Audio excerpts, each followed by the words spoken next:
جو میرے بھائی نے یہ بات فرمائی نا اور بالکل توجہ دلائی کہ جو کچھ ہم پوچھتے ہیں یا سنتے سناتے ہیں اس سے مقصد یہ ہونا چاہیے کہ ان چیزوں پر عمل کرنا، اپنے میں تبدیلی لانی ہے، کچھ کرنا ہے، کچھ چیزیں چھوڑنی ہیں۔ اگر یہ نہیں تو یہ ساری ورزش فضول ہے، زبان کا ہی ہے یہ دھندا اور کانوں کا چسکا۔ تو اس بارے میں صبح بھی ایک عالم دین میرے پاس آئے تھے کینیا سے، تو دوست ہیں اپنے بیٹھے، تو میں نے ان سے کہا کہ جو بات علی طنطاوی نے جو شام کے ایک عالم میں انہوں نے کہی نا وہ ہم سب کو یاد کرنی چاہیے۔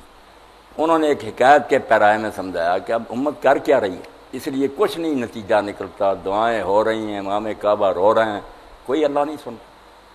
ایک مجلس نے سوال کیا لوگوں نے یونیورسٹی میں مجھ سے کہ اتنا مجمع ہوتا حج کا، امام ہوتا اس میں، کوئی ایسا بندہ نہیں کہ اللہ اس کی سنے۔ میں نے کہا اللہ کیوں سنے؟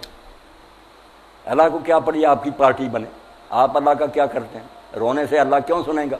تو علی طنطاوی فرماتے ہیں کہ بادشاہ ہو گیا بیمار، بالکل یہ میرے اور آپ پر لاگو ہوتی ہے بات۔ طبیبوں نے کہا کہ بادشاہ سلامت آپ کے لیے جو دوائی تیار ہونی ہے وہ ایک حوض جو ہے نا تالاب دودھ کا بھرا ہونا چاہیے، اس میں دوائی بنے گی۔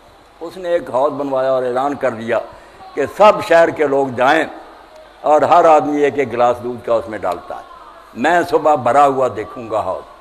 اب میں کیا نا پہلا دانار دانشور، میں نے کہا سب دودھ ہی ڈالیں گے، چلو میں پانی ڈال دوں تو کیا پتہ چلے گا۔ میں نے پانی ڈالا، آپ گئے، آپ نے بھی کہا لوگ دودھ ڈالیں گے، پانی۔ صبح بادشاہ گیا تو میرے بھائیوں وہاں کچی لسی بھی نہیں ملی، پانی۔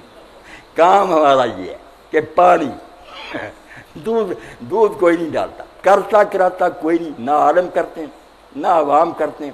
دعائیں ہیں، سیمینار ہیں، کانفرنسیں ہیں، الحمراء ہوٹل میں ہو رہا ہے، اواری میں وہ کھا پی رہے ہیں سب، کسی کا ارادہ نہیں کہ کچھ کرنا۔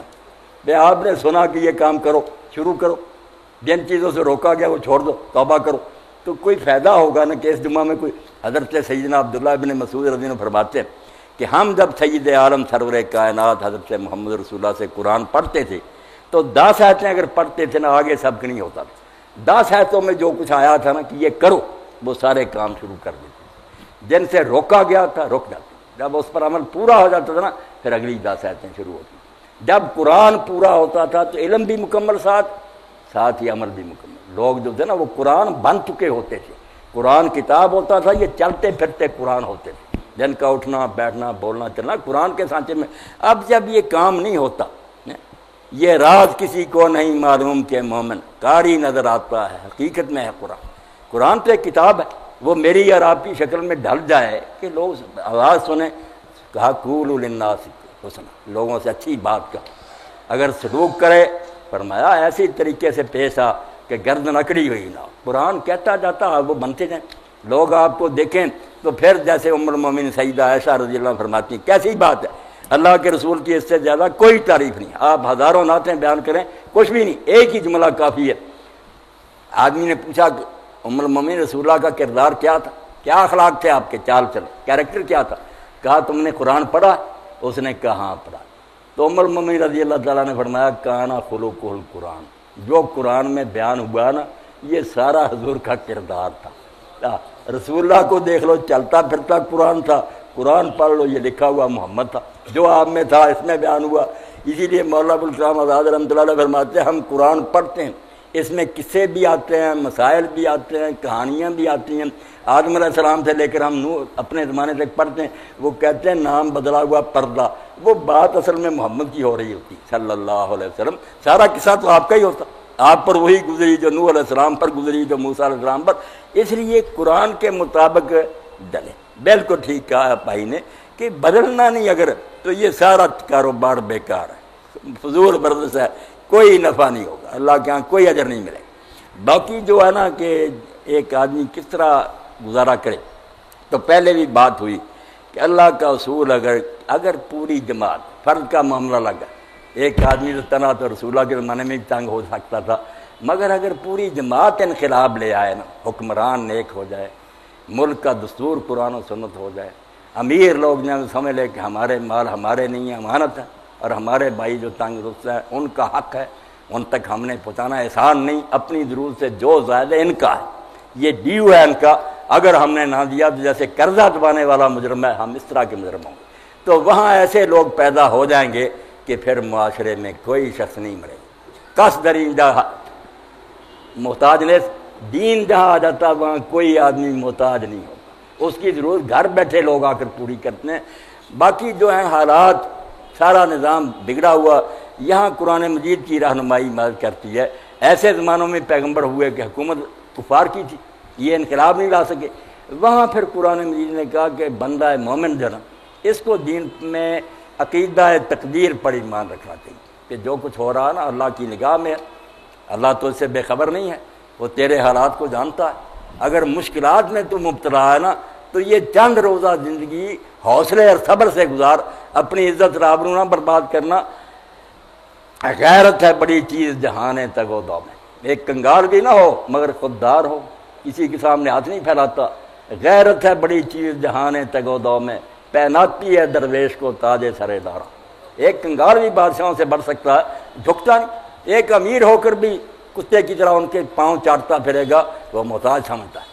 تو قرآن یہ کہہ دیتا اس کو اگر معاشرہ نہیں ٹھیک، یہ لوگ حقوق نہیں دیتے تو اپنی خودی برباد نہیں کرنی، وہ اللہ پر بھروسہ کر، جو رزق مل رہا ہے اس پر قناعت کر۔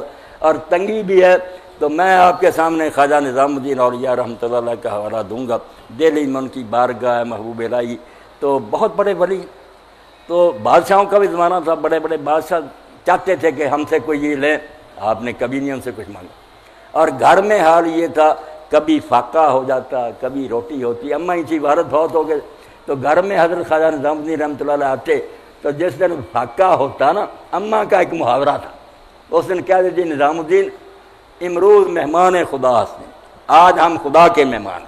آپ سمجھ جاتے کہ آج کھانے کو کچھ نہیں، اللہ کے مہمان۔ اور حالت یہ تھی کہ کئی دن جب لگاتار ملتا نا، آپ پھر کسی دن کہہ دیتے اماں دعا کرو اللہ کے مہمان بنے۔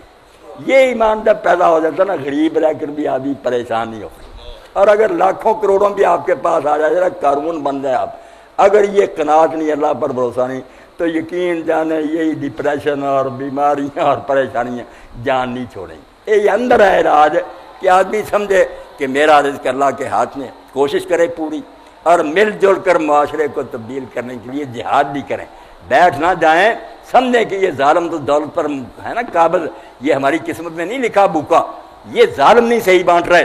ہمیں چاہیے کہ مل کر ایسی صحیح اسلامی حکومت لائے جو ہمارا حق حضرت صدیق اکبر کی طرح زبردستی ان سے وصول کر ہمیں دے۔ اور ایسا وقت بھی آیا جب حضرت عمر رضی اللہ عنہ کا اگر زکوٰۃ سے مسئلہ حل نہ ہوا تو میں صرف زکوٰۃ پر نہیں رہوں گا، سب امیروں کی دولت ضبط کر کے سارے غریبوں میں برابر تقسیم کر دوں، میں امت کا سربراہ ہوں، یہ سب میرے بچے ہیں، کچھ بھوکے مرتے رہے کچھ کھاتے رہے، یہ نہیں ہوگا۔ اگر آرام سے دے دے ان کا حق بالکل ٹھیک ہے، ورنہ زکوٰۃ سے آگے بڑھ کر میں ساری دولت ضبط کر لوں گا اور غریبوں میں تقسیم کر دوں گا۔ اسلام جو میرے بھائی کہتا ہے نا، اس کے لیے ہم کوشش نہیں نہ کرتے۔ میں بیان کروں آپ سن لیں کیا ہوگا اگر کوئی تنظیمیں ہوں جو ایمانداری سے، جو تنظیمیں تھیں بھی، اب اس کو سانحہ ہی کہنا چاہیے، وہ بھی سیاست کا شکار ہو گئی، 2-4 سیٹوں کے پیچھے پڑ گئی، وہ انقلاب والی بات وہ بھی چھوڑ بیٹھی۔ میں ان سب کا ساتھی رہا ہوں، مگر وہ بات جو ہے نا وہ خراب ہو، ان کے پاس بھی کچھ نہیں رہا، امت ہو گئی مایوس کہ دینی جماعتوں نے بھی کچھ نہیں دیا۔ تو حقیقت میں حل یہی ہے کہ ہم سوچیں کہ جب تک معاشرہ تبدیل نہیں ہوتا محض مسائل سے بات نہیں بنے گی، اور اگر جب تک یہ وقت نہیں آتا ہمیں اپنی قناعت اور خودداری کو نہیں چھوڑنا چاہیے، غریبی میں بھی اللہ کی رضا پر راضی رہنا چاہیے، انشاءاللہ اس میں سکون نصیب ہوگا۔